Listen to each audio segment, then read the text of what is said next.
Chugach Mountains of Alaska have been a proving ground for mankind for thousands of years. Its wild, primitive landscape of coastal islands blended with rugged mountain terrain inspire progression for all those who choose to adapt to life here. Hot or cold, where ice or snow, the same molecule, it is known. This bond, well, it can't be broke. You drink it, you fish it, you ride it, you live it. You hide it from the sun just to keep it cold out. People taking it for granted, but all across the planet, well, it's H2O. This extreme environment of Alaska demands a higher level of protocol and turns out to be more practical, more useful for everybody. Dean Cummings has been guiding in the Chugach for 24 years, refining the protocols needed to access this remote terrain. It all starts with looking at the big picture: weather, terrain, snow conditions, and group dynamics.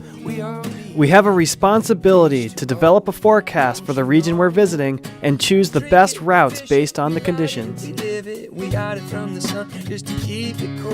Dean's mission since arriving in Alaska in the early 90s has been to share the incredible interconnected range and the protocols to minimize the risk for all those involved. It's H2O. Nowhere had anybody been guiding and skiing and filming and accessing mountains with so many separate glaciers and so much snowpack. It was so big, so extreme. The river of love, H2O, I can't get enough. I can't get enough. Drink it, we fish it, we ride it, we live it. We hide it from the sun just to keep it cold. People taking it for granted, but all across the planet, well, it's H2O. In more recent years, Dean has been knocking off legendary first descents to show what's possible when using proper terrain management protocols. So we're gonna go out and film some lifelong endeavors. And we're gonna head out about 40 miles east of here to a mountain that's been named Godzilla. There's this face on this really beautiful face that I've been looking at for the last 15 years.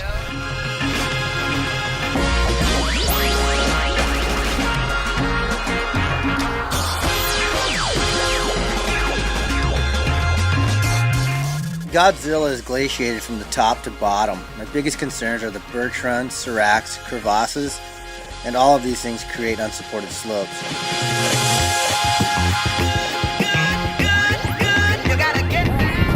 5 seconds. Good weather, snow stability, and timing has allowed Dean the opportunity to tackle this first descent. The convex was like a bowling ball. I couldn't see the face below, but I knew I had to line up on the left side so I could get on the small spine and then work to my right to avoid my slough.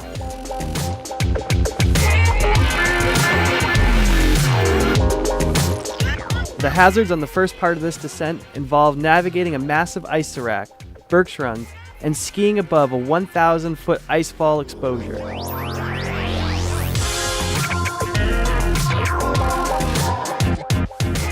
Using a high point, Dean avoids his slough, which is a loose snow avalanche.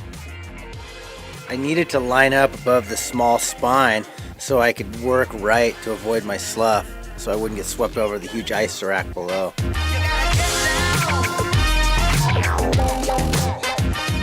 In a critical move, Dean clears the double birch run safely, allowing a safe exit, avoiding the icefall.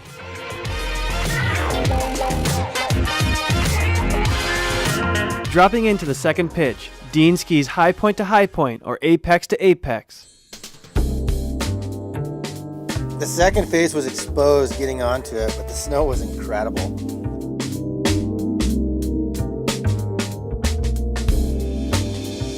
First spine ended, exposing me to my slough, so I had to wait before I could move above the cliff to a flute leading me onto the lower main face. With daylight fading, Dean makes time to the pickup zone. The entire run is glaciated and strung with crevasses. With 2 difficult shruns below, Dean can't let his guard down.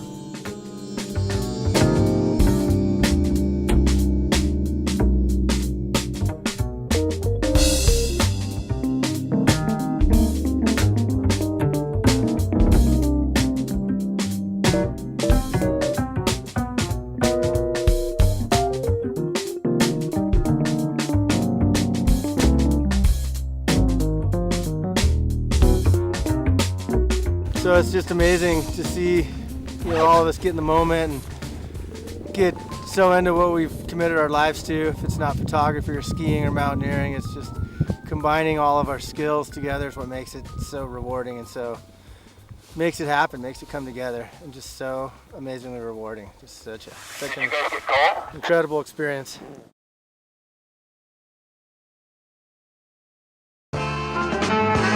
Just a few miles out of the town of Valdez, Mount Francis stands as an icon of big mountain descents.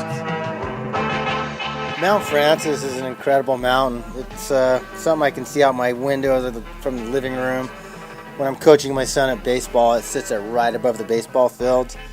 We're rigging up the aircraft to do an aerial shot of Mount Francis. We're going to fly up and take a look at it and see if it's doable from the top. I've been looking at it for 22 years. I've looked at it 2 times up close, and both times there were reasons why I didn't do it. And if it looks like it's all there as far as the pieces of the puzzle, snow and mental and the whole physical side of it, depending how my body feels when I'm in this heli, I may not step out of this thing. A descent down Mount Francis calls for perfect conditions and nerves of steel.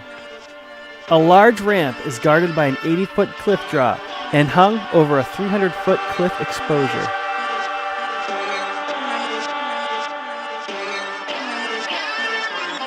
Leaving the summit of Mount Francis takes 100% commitment.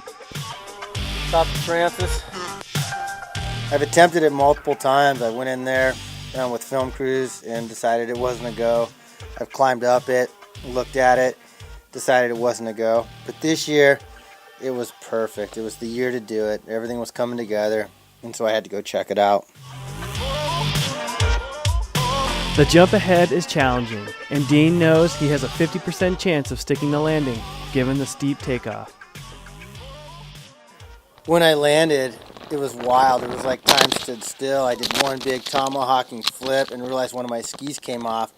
The second flip, I was just looking for my ski to see if I could grab it in the air. The last thing I wanted to do was lose equipment on this huge, massive face. And I just knew that even on the perfect day, physically, mentally, snow conditions, weather, snowpack, that when I got that chance, how does a guy release off a 70-degree slope and jump 80 feet and land on a 50-degree slope? No matter how much risk you're willing to take in life, or using these big descents to get people's attention for sharing these protocols, that's the mission. Still, you gotta take in consideration when things go wrong, how bad can they really go? And does the risk outweigh the reward? But in this case, they were worth it. The upper turns on the face of Mount Francis were like velvet. It was incredible.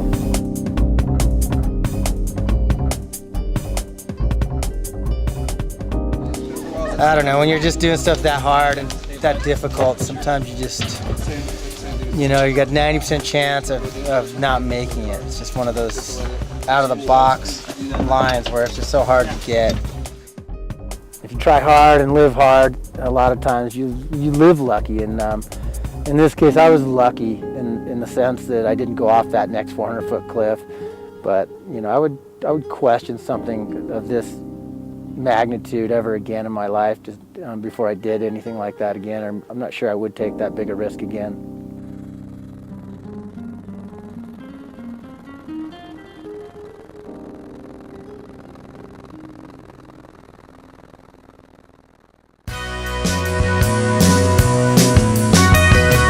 We have this amazing thing in common, and that's living the steep life. Steep life is the health we get from it, the friendships we get from it, protecting the environment and our safety. The steep life is about the risks we take as humans who are committed to getting in touch with nature, and ultimately the protocols that help keep us safe, allowing us that sweet privilege. It's the privilege of living in the moment, filling your lungs with fresh air, feeling your heart pounding, blowing your mind with visuals, hearing the sounds of nature, getting after it, loving it, benefiting from it, and recognizing we need to give back to protect and respect it.